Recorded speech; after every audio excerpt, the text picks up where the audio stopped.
Hello students, good morning, welcome back. सभी का स्वागत आज की क्लास में, जहां पर हम पढ़ रहे हैं आर के नारायण। क्या पढ़ रहे हैं? Are K Narayan. Are K Narayan के बारे में हम सब कुछ जानकारी लेंगे, लेकिन मैं आपको क्लास शुरू करूँ उससे पहले बता देता हूँ कि दरअसल हम इस क्लास को दो भागों में बांट करके पढ़ेंगे। आर के नारायण कोई छोटी मोटी हस्ती तो है नहीं कि जिसको एक क्लास के अंदर अपन समाप्त कर सके, कि आधा घंटे पढ़ा और आधा घंटे में कंप्लीट कर लिया, ऐसा तो कुछ है नहीं। आर के नारायण के 15 अपने आप में 15 नॉवेल्स हैं, बहुत बड़े बड़े फेमस नॉवेल्स हैं। आपको काफ़ी सारे नॉवेल्स पढ़ने भी पड़ेंगे, उनके कैरेक्टर्स और उनकी थोड़ा बहुत थीम या स्टोरी लाइन पढ़ना पड़ेगा हल्का हल्का सा। तो आपको इसके लिए सेपरेट क्लास मैं आपको लेकर के आऊँगा। जैसे आज तो मैं इनका आउटलाइन आपको बता देता हूँ, नॉवेल्स के, शॉर्ट स्टोरीज़ के, मिथोलॉजीज़ के और नॉन फिक्शन के। और इनकी आउटलाइन बताने के बाद कि ये आपके शॉर्ट स्टोरीज लिखी गई, ये नॉन फिक्शन, ये आपके फिक्शन यानी कि नॉवेल्स लिखे गए, और ये आपके मिथोलॉजीज लिखी गई। ऐसे बताने के बाद थोड़ा सा अपन बायोग्राफी जानेंगे किसकी, आर के नारायण की। और बायोग्राफी जानने के बाद हम चलेंगे किस पर, कल की क्लास पर। कल की क्लास में हम नॉवेल्स के बारे में पढ़ेंगे। हाँ, तो चलो शुरू करते हैं आर के नारायण को। इन्हें समझा जाता है one of the pioneers of Indian writing in English. अंग्रेजी में भारतीय जो रचनाएं हैं उनका एक पायनियर माना जाता है। तो और दो पायनियर कौन हैं, मतलब ये एक तिगड़ी के अंदर आते हैं, ठीक है ना। और वो तिगड़ी इनकी कौन कौन की है, ठीक है ना। अब तिगड़ी जो है, एक तो है मुल्कराज आनंद की, मुल्कराज आनंद, ANAND आनंद, और एक भाई साहब है अपन के राजा राव जी, ठीक है ना। तो दो भाई साहब तो ये हो गए, कौन कौन, राजा राव साहब और अपन के are K Narayan. Are K Narayan का अगर पूरा नाम देखें, आर के नारायण का अगर पूरा नाम देखें तो वो क्या नाम है जानते हैं ना आप सब लोग, सभी जानते हैं। अच्छा, राशीपुरम, राशीपुरम कृष्णा स्वामी, KRISHNA, कृष्णा स्वामी, पूरा वहीं लिख देता हूँ, कृष्णा स्वामी अय्यर, अय्यर EYER, IYER, अय्यर। अय्यर के बाद में नारायण, NARAYAN, नारायण, स्वामी SWAMI। अब इनके ये नाम है साहब, ठीक है ना। राशीपुरम कृष्णा स्वामी अय्यर, राशि काशीपुरम, काशीपुरम नहीं है, राशीपुरम कृष्णा स्वामी अय्यर, क्या, नारायण। अब मैं आपको बताता हूँ, सुनो, अय्यर नारायण कैसे है ये। राशीपुरम तो इनके विलेज का नाम है, गांव का नाम है। राशीपुरम इनके विलेज का नाम है, गांव का नाम है, राशीपुरम के ये हैं। और इसके बाद में कृष्णा स्वामी इनके फादर है, और अय्यर इनकी कास्ट है, अय्यर इनकी कास्ट है, और नारायण स्वामी इनका खुद का नाम है, सेल्फ नेम है ना। सर इनका नाम जो आर के नारायण पड़ा है, ये क्यों पड़ा है, आर के नारायण को क्यों कहा गया? दरअसल इनका खुद का नाम इन्होंने खुद ने शॉर्ट किया है, आर के नारायण इन्होंने खुद ने किया है। दरअसल क्यों किया है मैं बता देता हूँ। एक व्यक्ति थे ग्राहम ग्रीन, अंग्रेज थे, इनके फ्रेंड रहे, इनके मेंटोर रहे। ग्राहम ग्रीन इनके फ्रेंड और मेंटोर रहे, ठीक है, फ्रेंड एंड मेंटोर। इनके जो पहले 4 नॉवेल्स थे उनको प्रकाशित कराने का काम इन्होंने किया था, अलग अलग पब्लिशिंग प्रेस में, क्योंकि कोई कर ही नहीं रहा था ज़्यादा। जो सबसे पहला इनका जो नॉवेल था स्वामी एंड फ्रेंड्स 1935 में जो लिखा गया था, उसको इतनी प्रसिद्धि थोड़ी मिली थी, नहीं मिली थी, बहुत फेम नहीं मिली थी इनको। अब इनका अलग अलग प्रेस, जो प्रिंटिंग प्रेस है, ठीक है ना, उन प्रिंटिंग प्रेस के अंदर इसको क्या किया, प्रकाशित कराया गया, है ना। तो इसका काम, इसका श्रेय जाता है ग्राहम ग्रीन को। ग्राहम ग्रीन इनके फ्रेंड भी थे, मेंटोर भी थे। ये इनको ट्रेनिंग देते थे, बताते थे, इनसे कहा कि यार तेरा इतना बड़ा नाम है, इसको कौन लेगा यार। अब अंग्रेज लोग अगर तेरी रचनाओं को पढ़ रहे हैं तो इतने बड़े नाम को, राशीपुरम कृष्णा स्वामी अय्यर नारायण स्वामी, ये कितना बड़ा नाम कौन लेगा। तो इन्होंने अपने नाम को शॉर्ट किया, और शॉर्ट करके इन्हें अपने नाम को रख दिया आर के नारायण। क्या रख दिया इन्होंने अपने नाम को, आर के नारायण रख दिया, ठीक है ना। अब अगर आगे चले तो आर के नारायण के जीवन वृत्तांत के बारे में थोड़ा सा जान लेते हैं, क्योंकि जितना इंपॉर्टेंट है उतना तो जान लेना चाहिए। तो देखो, आर के नारायण की अगर हम बात करें तो इनका जो बर्थ है, इनका जो जन्म है, वो जन्म 10 अक्टूबर को 10 अक्टूबर 1906 को हुआ था, मद्रास, है ना। और अगर इनकी डेथ की बात करें तो इनकी जो डेथ है वो 13 मई 2001 में हुई थी, और चेन्नई में, चेन्नई मद्रास एक ही है। और अगर हम बात करें तो इन्होंने टोटल अपने जीवन को 95 ईयर्स तक जिया था। 95 ईयर्स, काफ़ी लंबे अरसे तक ये रहे हैं। 95 ईयर्स तक इन्होंने, बिल्कुल बजरंगा जी बिल्कुल सही, या बंजारा जी, बजरंगा जी मैंने गलत बोल दिया, बजरंग जी सही बता रहे हैं। 1906 से लेकर के 2001 तक इनका जीवन काल रहा, 95 वर्षों का, है ना खतरनाक। इनकी जो पत्नी है ना, वो इनकी वाइफ जो है, ये हेमा है, 15 साल की लड़की थी, प्यार हो गया था शादी कर दी इनसे। तो इनके राजम नाम से इनकी जो पत्नी है, और ये वाइफ है इनकी राजम, है ना। और इनकी जो बेटी थी, एक बेटी हुई इनके हेमा नाम से, इनकी डॉटर है हेमा नारायण, इनका नाम है, डॉटर, DAUGHTER, डॉटर, हेमा नाम से इनकी डॉटर थी। राजम जो थी इनकी वाइफ थी, हेमा इनकी डॉटर थी। लगभग 3 साल की थी जब राजम मर गई। अब राजम मरी क्यों, राजम का भी एक कारण था। राजम से इनकी शादी हुई थी 1934 के अंदर, और इनकी जो डेथ हो गई थी वो हो गई थी 1939 में। ये मैरिड लाइफ रही इनकी राजम के साथ, और इनकी जो डेथ हुई थी वो थी टाइफाइड से। टाइफाइड इसका रीज़न था डेथ का, टाइफाइड से इनकी डेथ हो गई, ठीक है ना, मर गई साहब। हेमा 3 साल की थी तो बड़ा डिप्रेशन में आ गए, ये काफ़ी परेशान रहे। और इसी के बाद 1939 के बाद, 1939 में जब इनकी जो वाइफ एक्सपायर हुई थी, तब इनका एक बुक यहाँ प्रकाशित हुआ था, और द डार्क रूम नाम के एक बुक थी, वो ये नॉवेल था, वो प्रकाशित हुई थी। फिर इन्होंने 1945 के अंदर द इंग्लिश टीचर, बहुत टेंशन में आकर के द इंग्लिश टीचर इन्होंने प्रकाशित किया।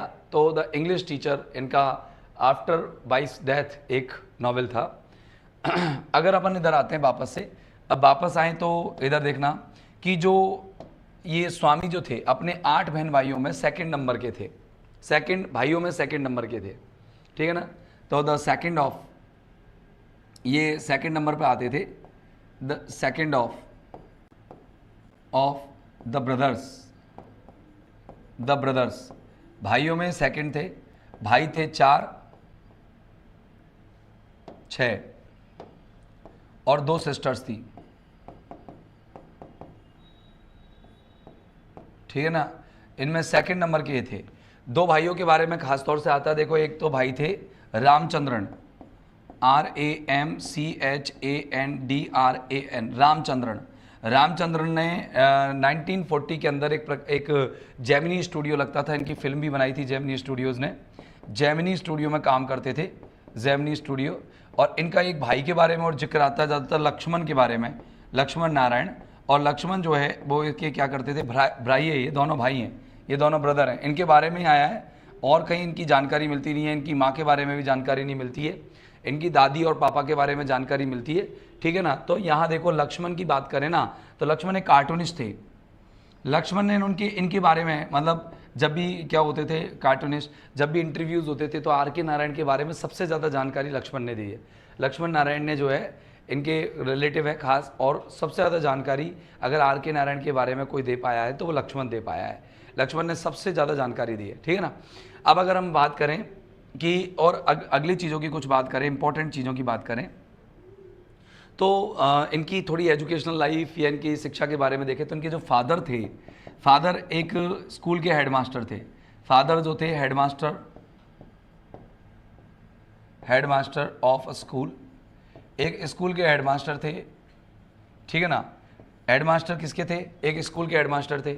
बार बार इनके ट्रांसफर्स होते थे। अब ट्रांसफ़र बार बार होंगे तो भाई साहब को इधर से उधर जाना पड़ता था। तो ज़्यादातर नारायण की जो परवरिश है वो इनकी क्या मैटरनल ग्रैंड मदर ने की थी। मैटरनल यानी नानी ने, मैटरनल ग्रैंड मदर। अब मैटरनल ग्रैंड मदर का नाम था पार्वती।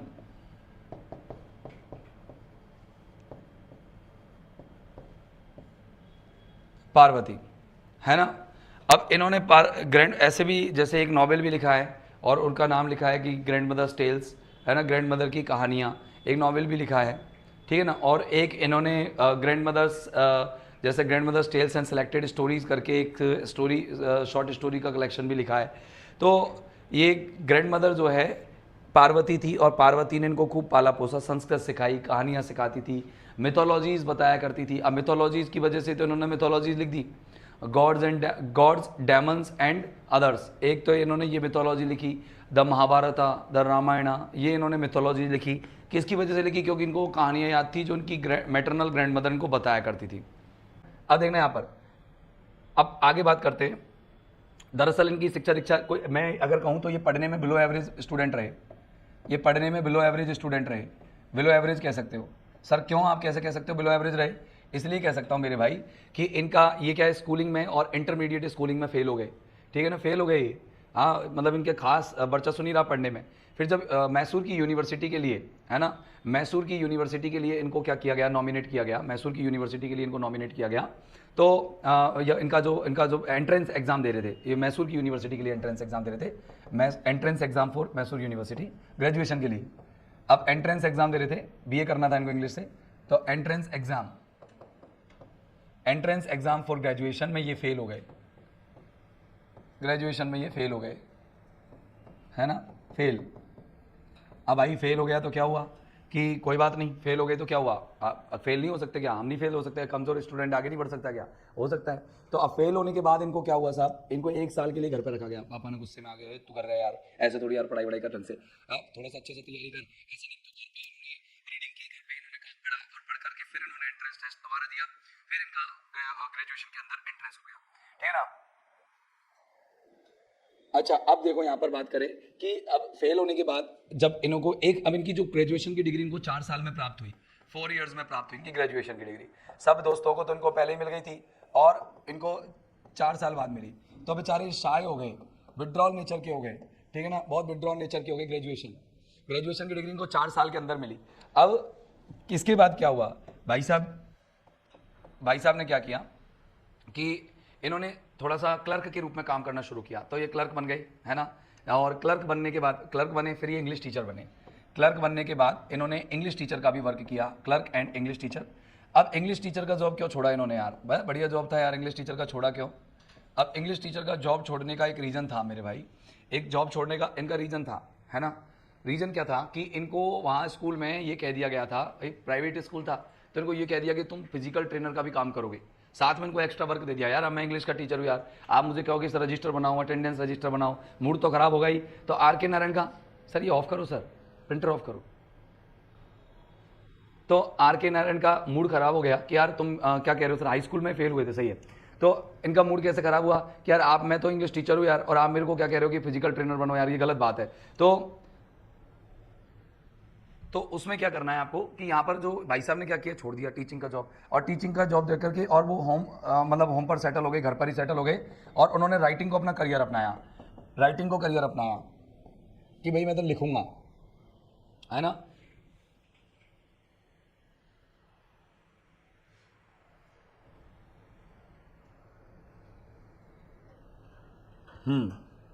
तो इन्होंने जो सबसे पहले बुक रिव्यू लिखा था एक, ठीक है ना। अब लिखने का एक इन्होंने करियर अपनाया, तो इन्होंने सबसे पहले बुक रिव्यू लिखा था।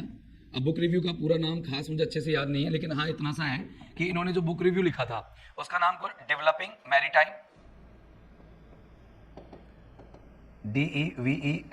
DEVELOPING, developing maritime of 17th century England. कुछ इस तरीके से था, आप इसको पढ़ लेना, एक बार देख लेना, बाकी का इससे याद रह जाएगा आपको। 17th सेंचुरी के इंग्लैंड का मैरीटाइम, ये डेवलपिंग मैरीटाइम, इस तरीके से बुक रिव्यू लिखा था। फिर बुक रिव्यू के बाद अब अगर बात करें, बुक रिव्यू लिखा, बुक रिव्यू से ही फेमस होते चले गए थोड़ा थोड़ा सा। ये जनरल मतलब इन्होंने जर्नलिस्ट बनने की कोशिश की, तो जर्नलिस्ट बने ये, ठीक है ना। अब आपसे कोई पूछे कि यार ये है कौन कौन, ये बताओ आप, तो आप बताएंगे सर इनका काम जो है, ये ना केवल एक नॉवेलिस्ट थे, इधर अपन लिख सकते हैं, पहले पेज पे लिख सकते हैं इसको, तो ये ना केवल एक नॉवेलिस्ट थे, आप लिख सकते हो यहाँ पर कि ये ना केवल एक नॉवेलिस्ट थे, ठीक है ना, बल्कि नॉवेलिस्ट थे, बल्कि एक एसेइस्ट भी थे, निबंधकार भी थे, इन्होंने क्या कई सारे नॉन फिक्शन लिखे, ठीक है ना। इसके अलावा एक स्टोरी राइटर भी हैं, कहानी लेखक भी हैं, मालगुडी नाम की स्टोरी याद है आपको? स्टोरी राइटर भी है और इसके स्टोरी राइटर होने के अलावा ये जर्नलिस्ट भी रहे हैं, पत्रकार भी रहे हैं, जर्नलिस्ट। तो आप यहाँ लिख सकते हैं इस बात को, तो कोई बड़ी बात नहीं है, कहीं भी लिख लो, ये चीजें याद रहनी चाहिए आपको, बस छोटी छोटी चीजें, ठीक है ना, जर्नलिस्ट। अब अगर हम बात करें कि इन पर सबसे ज़्यादा इफेक्ट किसका पड़ता था, मतलब कौन से राइटर्स ये पढ़ते थे, किसका इफेक्ट इस पर सबसे ज़्यादा पड़ता था, तो मैं एक पेज और बढ़ा लेता हूँ यार, है एक पेज और बढ़ा लेता हूँ, रुको, एक पेज और बढ़ा लिया मैंने, ये हटा देता हूँ उसको, दूसरा पेज है कॉपी वाला, एक पेज और बढ़ा लेता हूँ, 1 मिनट के लिए वेट कर लो बस। हाँ, अब हम थोड़ा लिखने के लिए स्पेस चाहिएगा ना, ये स्पेस निकाल लिया मैंने, और इधर अपन लिख लेते हैं। ये जर्नलिस्ट थे, ठीक है ना, इसके अलावा मैंने क्या बताया, एसेइस्ट वगैरह सब कुछ आपको बताना ही है। अब क्या है आपको कि भाई किससे ज़्यादा इन्फ्लुएंस थे, तो इन्फ्लुएंस्ड बाय, इन पर किसका इन्फ्लुएंस पड़ा हुआ था, तो वो अपन ले लेते हैं कि किससे ये प्रभावित थे। तो इन्फ्लुएंस्ड बाय ये किस किस से प्रभावित थे, सबसे ज्यादा तो ये डिकिंस से प्रभावित थे, चार्ल्स डिकिंस, आपने सुना होगा, डिकिंस से सबसे ज्यादा प्रभावित थे। एक ये टॉमस हार्डी से प्रभावित थे,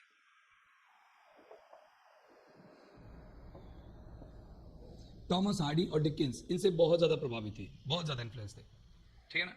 टॉमस हार्डी और डिकिंस की जो इन्होंने रचनाएं पढ़ी थी उनसे बहुत ज्यादा प्रभावित थे। और इनको अपन अगर कहें, इनको कंपेयर करते लोग, इनको कंपेयर करते हैं विलियम फॉकनर से। क्यों इनको कंपेयर क्यों किया जाता है विलियम फॉकनर से, तो आप ये लिखेंगे आर के नारायण, ये लाइन याद रखना, R K Narayan is compared, इनको कंपेयर किया जाता है, is compared to William Faulkner, इनको विलियम फॉकनर से कंपेयर किया जाता है। क्यों, इसलिए किया जाता है कि विलियम फॉकनर ने इन्होंने क्या किया था, 1930 में एक काल्पनिक गांव बनाया था मालगुडी स्टेशन से, इनके दिमाग में मालगुडी नाम का स्टेशन है, उससे इनके दिमाग में एक मालगुडी नाम की एक वर्ड आया और उन्होंने उसको गांव के रूप में क्रिएट कर दिया। ऐसे ही विलियम फॉकनर थे, विलियम फॉकनर ने भी अपना गांव बनाया था, और इसी ने क्या किया, अब गांव का नाम ही अजीब सा है, अपन को क्या काम है ना, कंटी कंटी करके कोई बहुत बड़ा गांव है, अजीब सा है। फिर इनको कंपेयर किया जाता है, ही इज ऑल्सो कंपेयर्ड, इन्हें अपन कंपेयर करते हैं किसके रूप में, he is also compared as या compare to Guy de Maupassant. Sir इससे क्यों करते हैं, इतना बड़े नाम है, गाई डी माउपेसेंट से इनको कंपेयर क्यों करते हैं, क्योंकि ये इनकी तरह स्टोरी राइटर है, बहुत खतरनाक स्टोरी राइटर थे ये, तो ये भी स्टोरी राइटर हैं, तो इनको स्टोरी राइटर होने की वजह से ऐसा करते हैं, अपन कंपेयर करते हैं, ठीक है ना। अब इनकी रचनाएं इतनी प्रभावित कर देने वाली थी, ये बिलो एवरेज स्टूडेंट थे, हालांकि कुछ ज़्यादा इनको फेम नहीं मिली, लेकिन इनके जो 4 नोबेल थे, सबसे पहले 4 नोबेल जो इनके दोस्त और मेंटर जो थे ग्राहम बेल, इन्होंने ग्राहम ग्रीन ने इनको क्या बहुत फेवर किया था मेंटर ने, तो उनके 4 जो पहले नोबेल थे ना, जैसे स्वामी एंड फ्रेंड्स था, द बैचलर ऑफ आर्ट्स था, द डार्क रूम था, और द इंग्लिश टीचर था। तो इनको काफ़ी फेमस इनको करवाने की, इनको प्रिंट करवाने का काम जिम्मा किसने लिया था, ये ग्राहम ग्रीन ने लिया था, है ना, ग्राहम ग्रीन ने इनको प्रिंट करवाने का जिम्मा लिया था। अब अगर अपन इनकी बात करें तो इनको क्या है कि मैनी ए टाइम कई बार ही हैज़ बीन नॉमिनेटेड, इनको नॉमिनेट किया गया था, ही हैज़ बीन या ही वाज नॉमिनेटेड, इन्हें नॉमिनेट किया गया, he was nominated for Nobel prize, लेकिन मिला नहीं, फॉर द नोबेल प्राइज के लिए इन्हें काफ़ी बार नॉमिनेट किया गया, मिला नहीं, लेकिन इनको बहुत बड़े बड़े पुरस्कार मिल गए। क्या क्या पुरस्कार मिले इनको, एक तो मिल गया साहब साहित्य अकेडमी फेलोशिप या साहित्य अकेडमी अवार्ड मिला हुआ है इन्हें, साहित्य अकेडमी अवार्ड, बात करते चलेंगे आगे किस किस के लिए मिला। साहित्य अकेडमी अवार्ड मिला है इनको, पद्म विभूषण भी मिला हुआ है, इनको पद्म भूषण भी मिला हुआ है, और 60 साल इन्होंने अपनी राइटिंग करियर में दिए, इन्होंने 60 साल दिए, इसके लिए इनको AC बेंसन मेडल भी मिला हुआ है। इतना ही नहीं मेरे भाई, इनको अलग अलग यूनिवर्सिटीज़ में ऑनरेरी डॉक्टरेट की उपाधि भी मिली हुई है, जिस यूनिवर्सिटी में ये पढ़े थे उसी यूनिवर्सिटी से भी मिली हुई है ऑनरेरी डॉक्टरेट। मैसूर में ये पढ़े थे, महाराजा कॉलेज के अंदर पढ़े थे, डॉक्टरेट भी मिला हुआ है, ठीक है ना। यूनिवर्सिटी ऑफ डीन के अलावा इनको यूनिवर्सिटी ऑफ दिल्ली, इसके अलावा university of Mysore, Maharaja college में इन्होंने पढ़ाई की थी अपनी, महाराजा कॉलेज में तो वो एंट्रेंस दे रहे थे, वो जो फेल हुए थे महाराजा कॉलेज में फेल हुए थे, योकना पटवापा कंट्री, ये सही है, यही है कंट्री, कंट्री के नाम से कॉन्टी, यही है योकना पटवापा। ये क्या है, इंग्लिश कंट्री है, ये एक इंग्लिश कंट्री है, मतलब काउंटी एक क्षेत्र है, एक अंग्रेजी गांव है, तो अजीब सा नाम है, ये याद करने की जरूरत नहीं है, काउंटी काउंटी से याद कर लेना, ठीक है ना, इतना कहाँ याद करोगे यार, ठीक है ना। तो पद्म विभूषण, पद्म भूषण और ऐसी वेंसन मेडल इन्होंने अपने 60 साल अपने जीवन में, यानी कि 6 दशक पूरे, आपने 6 डिकेड्स इन्होंने दिए थे राइटिंग करियर के अंदर, तो इसीलिए इनको क्या किया गया। हाँ भाई साहब, मायना रखता है, इन्होंने 1935 से लिखना शुरू किया था और 1992 तक का इनका जो लास्ट नॉवेल था, 1992 तक का, ठीक है ना, ग्रैंड मदर्स टेल्स करके जो लास्ट तक का था, तो वो लास्ट का 1992 के अंदर प्रकाशित हुआ था, है ना। ओके, अब इतनी सारी जानकारियां आपने इनके बारे में ली, ठीक है ना। इनके 15 जो नॉवेल्स हैं वो काफ़ी फेमस रहे, जैसे आपने नाम सुने होंगे, मैं आपको एक सीक्वेंस में नाम देता हूँ। सर इनके सन आ सकते हैं क्या, आपके माइंड में आएगा सर, जैसे कोई नॉवेल है तो उसका आपसे पब्लिशिंग ईयर पूछ सकता है क्या, तो कुछ ही 3-4 फेमस है बस उनका पूछ सकता है, बाकी का मेरे हिसाब से इनकी नॉवेल्स का ऑर्डर पूछा जाता है कि क्या ऑर्डर है, किस ऑर्डर में इनकी नॉवल पब्लिश हुए थे।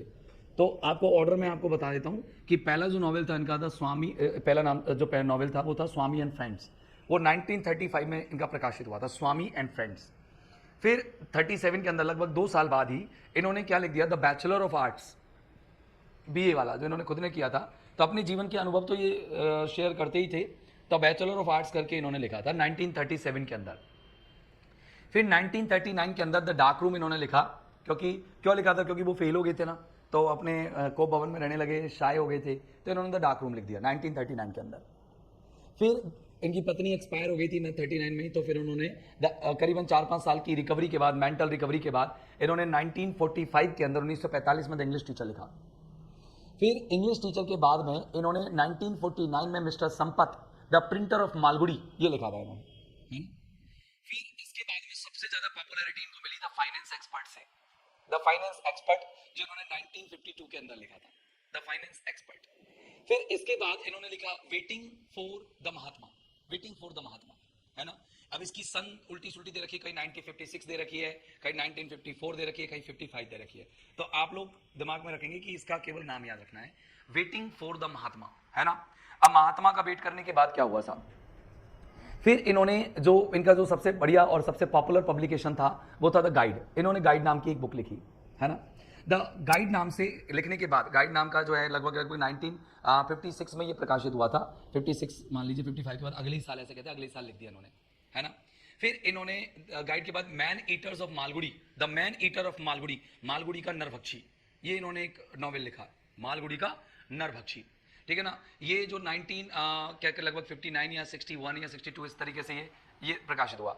फिर इनका जो सबसे बढ़िया पॉपुलर जो नॉवेल है वो है the vendor of sweets, the vendor of sweet जो है ये प्रकाशित हुआ था 1967 के अंदर, है ना, द वेंडर ऑफ स्वीट्स। फिर 1958, आप देखो अलग अलग है दर्शन, गाइड 1958 भी बोलते हैं, कहीं 1956 भी बोलते हैं, मैंने कहा ना आपको थोड़ा सा इनके सन पर 58 ज़्यादा सही है, इसका गाइड का 58 ही अपन को याद रखना है, 58 सही है, बाकी का आपसे पूछेगा नहीं, मैंने आपको बोल दिया पूछेगा नहीं आपसे, क्योंकि इनकी सन में जो है खुद गूगल जो है वो प्रॉपरली मिसगाइडेड है, तो ये फॉरेन में प्रकाशित हुए थे मैक्सिमम, ठीक है ना, तो इसीलिए खास इनकी पब्लिकेशन डेट क्लियर नहीं है। इसके बाद में क्या है कि मैन ईटर ऑफ मालगुडी के बाद में आपने वेंडर ऑफ स्वीट्स पढ़ा, फिर द पेंटर ऑफ मालगुडी, है ना, द पेंटर ऑफ मालगुडी प्रकाशित हुआ। अब पेंटर ऑफ मालगुडी के प्रकाशित होने के बाद में वहाँ पर ए टाइगर फॉर मालगुडी ये प्रकाशित हुआ। ए टाइगर फॉर मालगुडी के बाद में द टॉकेटिव मैन ये प्रकाशित हुआ। फिर द टॉकेटिव मैन के बाद द वर्ल्ड ऑफ नागराज प्रकाशित हुआ। फिर द वर्ल्ड ऑफ नागराज के बाद में 1992 के अंदर द ग्रैंड मदर्स टेल यहाँ पर ये प्रकाशित हुआ। तो ये आपके नॉवेल्स रहे सारे के सारे। अब आपको इनकी जो राइटिंग स्टाइल है उसके बारे में थोड़ी सी जानकारी रख लेनी चाहिए। बड़ी सिंप्लिसिटी और लूसिड लैंग्वेज में लिखते थे, है ना, सिंपल लैंग्वेज होती थी, बिल्कुल आप वन टाइम रीडिंग में पढ़ सकते हो, नो डिफिकल्ट टर्म्स, इजी थे, ठीक है ना, आराम से आप पढ़ सकते हो, तो ये सिंपल सी बात थी। रियलिज्म एंड एवरीडे लाइफ, ये क्या करते थे, डे टू डे लाइफ होती है ना लोगों की, डे टू डे लाइफ, उससे जोड़ करके बात करते थे ये, मतलब कॉमन लाइफ के बारे में लिखते थे, कॉमन मैन के बारे में लिखते थे। अब यार आम आदमी से जुड़ी हुई चीज़ों को क्यों नहीं पढ़ेगा आम आदमी, खूब पढ़ेगा तो ज़्यादा फेमस होते हैं। जो पहले के टाइम में किसी ज़माने विक्टोरियन टाइम में था एक ऐसा समय जब लोग किसके बारे में लिखते थे, लोग राजसी परिवारों के बारे में लिखते थे, शाही ठाट वाटों के बारे में लिखते थे। लेकिन फिर इंडियन राइटर्स आए, लोगों ने क्या है, या तो महिलाओं की प्रॉब्लम उठाई, या समाज की प्रॉब्लम उठाई, या कल्चरल प्रॉब्लम्स को उठाया, और ऐसे करके इन्होंने लिखना शुरू किया। बहुत कॉमन सा ह्यूमर है, बहुत सिंपल सी आयरनी ये यूज़ करते हैं। Strong sense of place, Malgudi के अंदर इन्होंने पूरी तरह से अपनी बुक को रचा है। मालगुड़ी के अंदर इन्होंने अपनी पूरी तरह से बुक को रचना है, मतलब इन्होंने जितनी भी जो स्टोरी सेट की है वो सारा जो सेटअप है, बैकग्राउंड है, सेटिंग है, सेटिंग कहाँ पर है, सेटिंग इन्होंने मालगुड़ी के अंदर सेट किया है सारा। मालगुड़ी का बाजार, मालगुड़ी का स्टेशन, मालगुड़ी का बस स्टॉप, ये हर चीज़ इन्होंने, हाँ सॉरी ये क्या है, अब देखो कॉपी पेस्ट में अभी इतना सा टाइम मिलता है मेरे पास, है ना। आज तो मेरे एक अजीज़ मित्र और आया था पुराने ज़माने का, जब हम स्कूलिंग टाइम में पढ़ते थे, और वो आया था 7:10 पर। कब आया था मेरे भाई? अभी जस्ट थोड़ी देर पहले। एक पुराना जो मेरा स्कूल साथी था वो आया था, कब? 7:10 पर, और आपकी क्लास होनी थी 7:20 पर। बड़ा मुश्किल समय रहा कि 10 मिनट में मैं उसको कैसे बात करूं। काफ़ी समय पुराना था, है ना, काफ़ी समय पुराना था। नहीं, ये तो सब चेंज है, ये नहीं कर पाया मैं चेंज, ठीक है, टाइम नहीं मिला ना, तो ये ध्यान नहीं रहा इसको चेंज करने का। ये मैंने किया है, ये राइटिंग स्टाइल इन्हीं की है। ये अनीता देसाई की नहीं, अनीता देसाई का अलग राइटिंग स्टाइल था, आपको पढ़ा दिया था इसके जी। हाँ, अनीता देसाई रह गया, कभी कभी रह जाता है ऐसे कुछ चीज़ें, लेकिन मैं उससे बात नहीं कर पाया। देखिए आप, कितनी अजीब सी बात है ना, बहुत पुराना दोस्त था, नहीं कर पाया क्योंकि मुझे क्लास लेनी थी 7:20 पर। नहीं लेता तो फिर आप कहते सर लेट हो जाते हो, बड़ी समस्या हो जाती है। टीचर का लाइफ जो है बहुत बुरा लाइफ होता है, और ऐसे ही प्राइवेट पढ़ाने वाले टीचर्स का तो बहुत बुरा लाइफ होता है। गवर्नमेंट वाले तो कोई दिक्कत नहीं है, दोस्तों को ले जाते हैं स्कूल में, है ना, चल तू वहीं चल, वहीं बैठ के बात करेंगे, आ जाती है ना समस्या, ठीक है ना। अब आगे देखो, डीप कैरेक्टराइजेशन, तो मतलब इनकी जो कैरेक्टराइजेशन है, उनके कैरेक्टर्स हैं वो इमोशनली अटैच्ड हैं, emotionally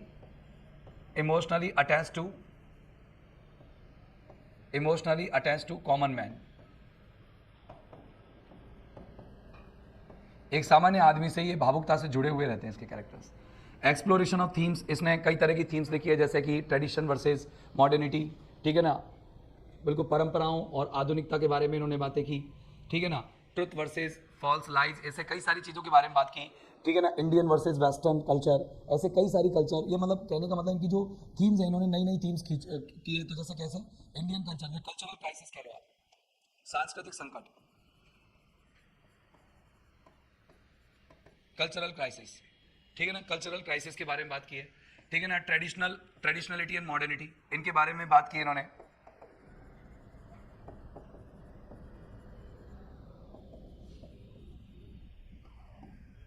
modernity, non violence, spirituality, अहिंसा, नॉन वायलेंस, स्पिरिचुअलिटी, इन्होंने बहुत सारी चीज़ों के बारे में बात की है। ऐसे नहीं है कि कोई छोटी छोटी थीम्स को लेकर चलते थे, बहुत सारी थीम्स को लेकर के चलते थे, ठीक है ना। कल्चरल क्राइसिस तो मैंने आपको लिखा ही दिया, ठीक है ना। स्कूली life is good for everyone, बिल्कुल।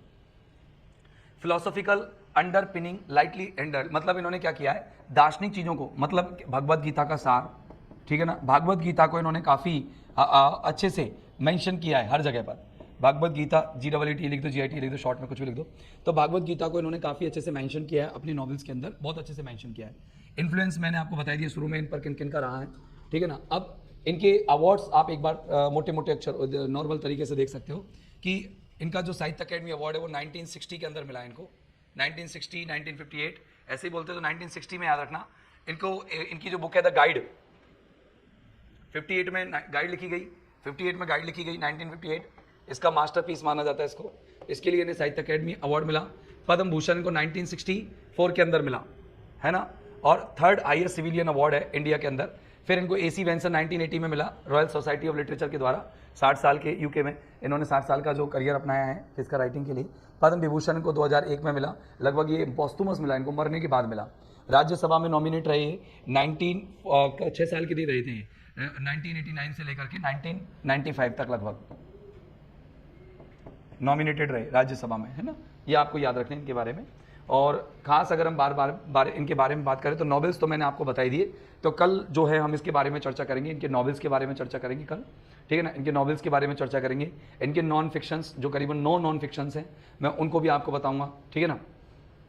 इनके बारे में बात, जैसे नेक्स्ट संडे है, ठीक है ना, माई डायरी, माई जैसे माई डेज है, ठीक है ना, the dateless diary, my dateless diary है, ठीक है ना, एक है जैसे रिलक्टेंट गुरु है ना, द एमरल्ड रूट है, ठीक है ना। इनके बारे में हम बात करेंगे कब, ये कल की क्लास में। कल की क्लास में नॉन फिक्शन के बारे में, स्टोरीज के बारे में, under the banyan tree and other stories, ठीक है ना, ऐसी कुछ जैसे a horse and to goats, ये टू गॉड्स, इनके बारे में हम बात करेंगे अच्छे से कल की क्लास में। तो आज के लिए इतना ही दोस्तों, फिर मिलते हैं अगले एपिसोड में। और बहुत बहुत धन्यवाद इस प्यार और सहयोग के लिए जो आप रेगुलर मुझसे बना के रखते हैं। बस इसको ज़्यादा से ज़्यादा प्रमोट करो जिससे कि ये लोगों तक पहुंच सके, ठीक है। Thank you, bye bye. इस क्लास का पार्ट 2 देखने के लिए अभी डाउनलोड करें कॉस्मोस क्लासेस मोबाइल ऐप।